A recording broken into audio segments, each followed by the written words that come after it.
Hey, this is Regina White Favors with a new series. The series is titled What Do You Bring to the Table? And it is part of the Overcoming Rebound Relationships curriculum and then also the Toxic Encounters books. And you can find those tabs marked as rebounding and also toxic encounter books on my website, reginawhitefavors.com.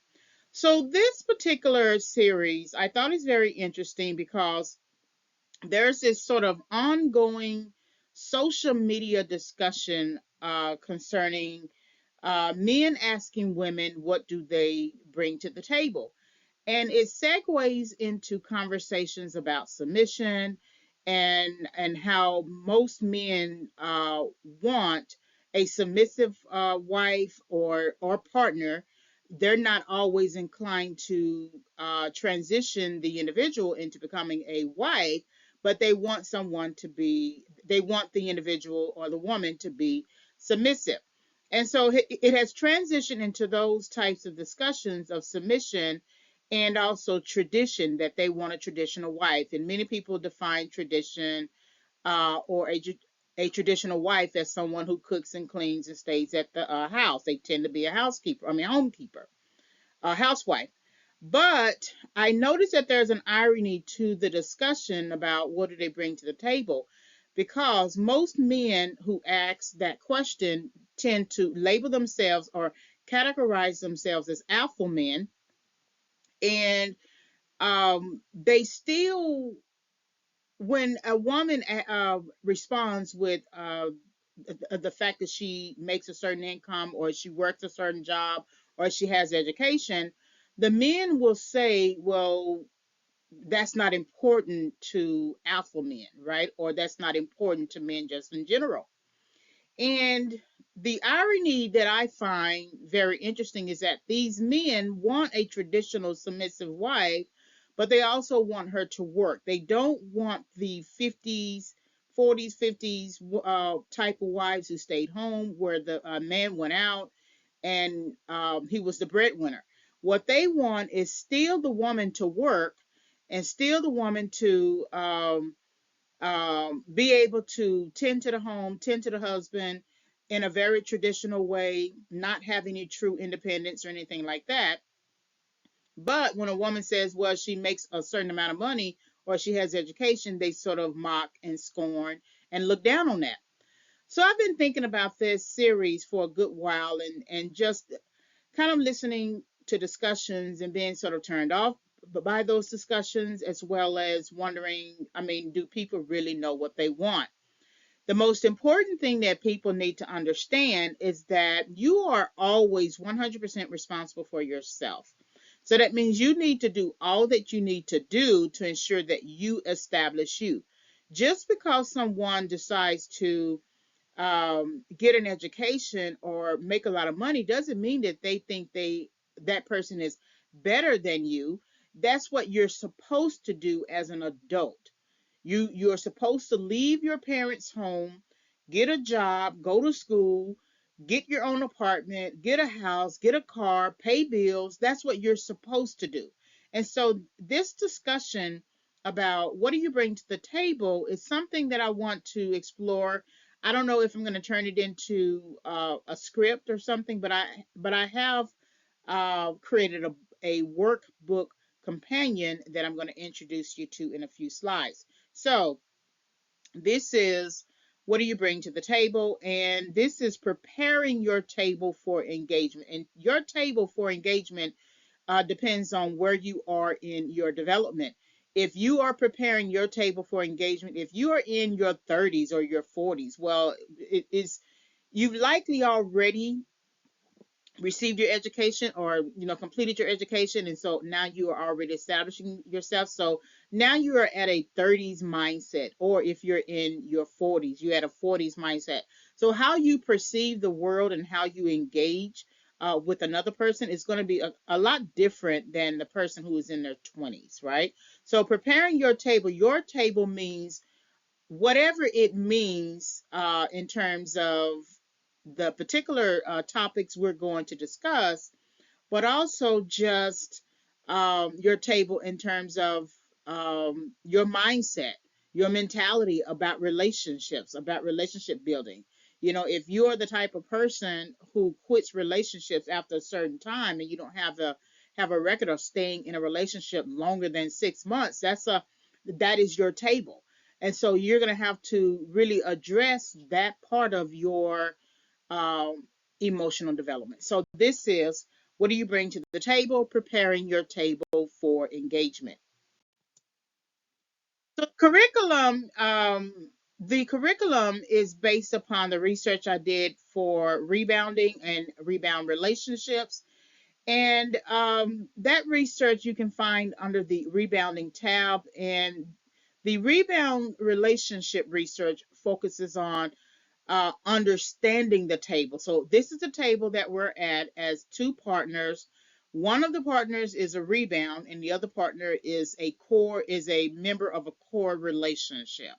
And so when you are engaging in relationships, especially romantically, and you don't know that the partner is already engaged with someone else, and that can be as in marriage, or it can be just in a long-term relationship, it's time to really think about what's going on with the table that you're sitting at. So that's understanding the table. And then the Toxic Encounters books um, do derive from that research. And so I go over that at the end of the presentation here.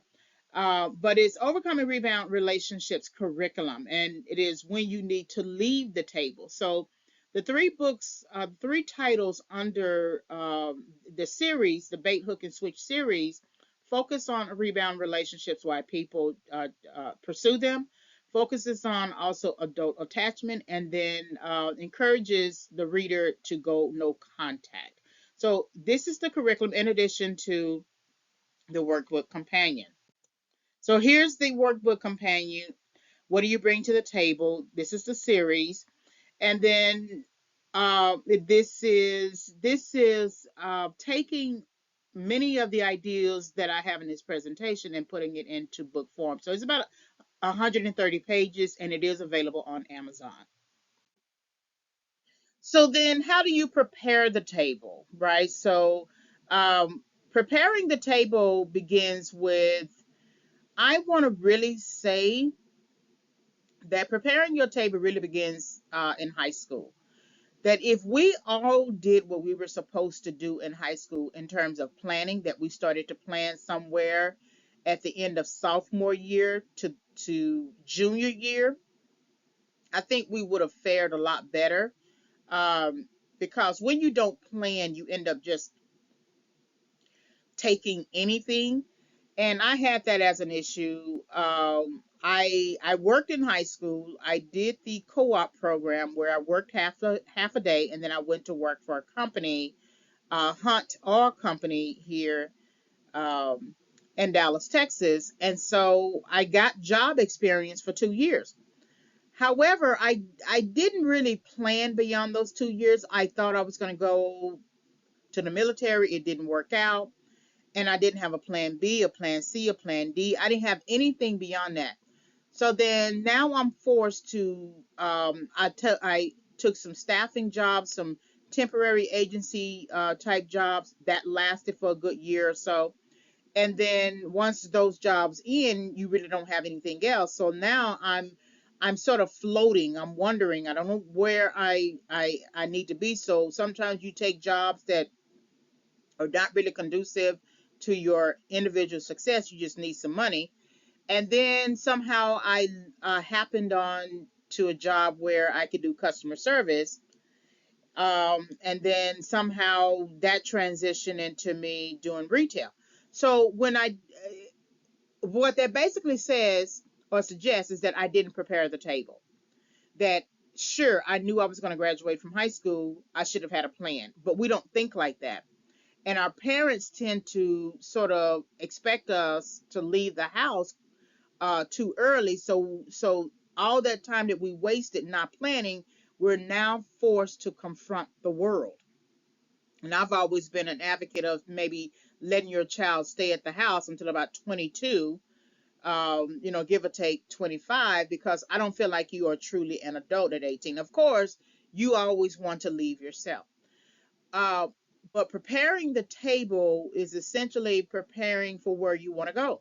Where do you have now graduated from high school? Where do you want to take yourself?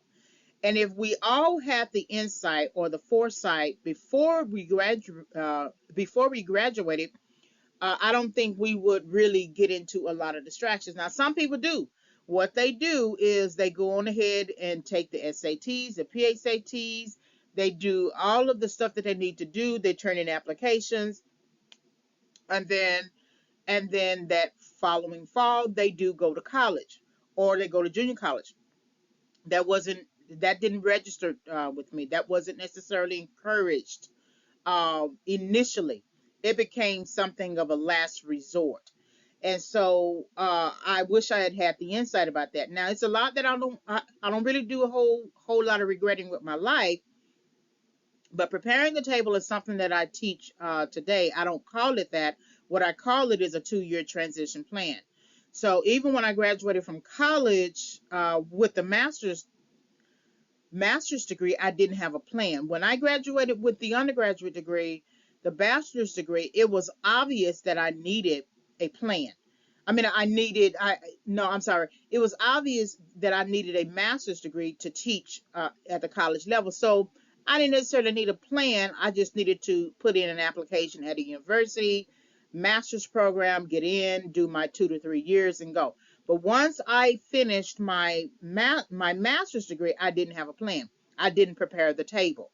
And so even though the degree prepared me for where I needed to go, I still needed to prepare myself for where I needed to go. So when you are thinking about preparing the table, thinking about where you want to take yourself, where do you want to be, what do you want to become, and you begin to plan out those steps. Those are the types of assignments that I give out for my students, where I will have them to do an annotated bibliography of the schools that they are interested in transferring to, because I teach at the community college level, and then also an annotated bibliography entry of their intended career objectives, so that you know what's going on with your career now. So if a job announcement is asking for X amount of things, XYZ, in 2023, what do you think they're going to be asking for when you graduate in 2 to 4 years? And so putting them in the mindset of planning. So the how do you prepare the table is really just thinking about your life in 2-year increment transition planning. So you know that you have graduated from college, and you know that everyone has to pay their dues, do the entry level. And so then now that you have the job, where do you want to take yourself? Now let's learn about the company, let's learn about the job. Okay, or is there any way to advance, right, to a supervisor or manager level? What is required? So then you draw up your plan, you sit at the table, and you prepare for where you prepare now for where you want to go, even in your job. You don't let things just happen. This is what happens with people who stay at a job for 25 years. They never plan for advancement, and then someone comes in off the street, takes the job in a year, they plan for advancement, and they actually do advance. And so then they say, the person who has the 25 years experience, well, I've been here all this time. Why didn't you move me up? And then the supervisor will say, yeah, but you never indicated that that's what you wanted to do. And so preparing your table really does take that sort of step by step, order by order, 2-year transition planning. So if you have a 5-year plan for whatever it is that you want to do, whether it is to get a house, whether it is to get an advanced degree, whether it is to move up in your career, do it. Take that as a 5-year plan, but chop it up into 2-year increments. And by the 3rd year, you want to reassess, and then confirm that in the next 2 years, you're going in the right direction, right? So how do you prepare the table? It all depends upon transition planning, 2-year transition planning, the type of table you do want to sit at later. There are different types of tables. There's a organization table. There's a political table. There's an advocacy table. There is wanting to become a senator table, uh, wanting to become a small business owner, an entrepreneur. They're all different types of tables. So, how do you prepare your table? And this is something that you need to think about before you decide that you want to get into a relationship. So these are the Toxic Encounter books that I mentioned earlier. This is Toxic Encounters: Why People Pursue Rebound Relationships, Part One. Then Toxic Encounters: Adult Attachment and the Problem with Rebounding, Part Two.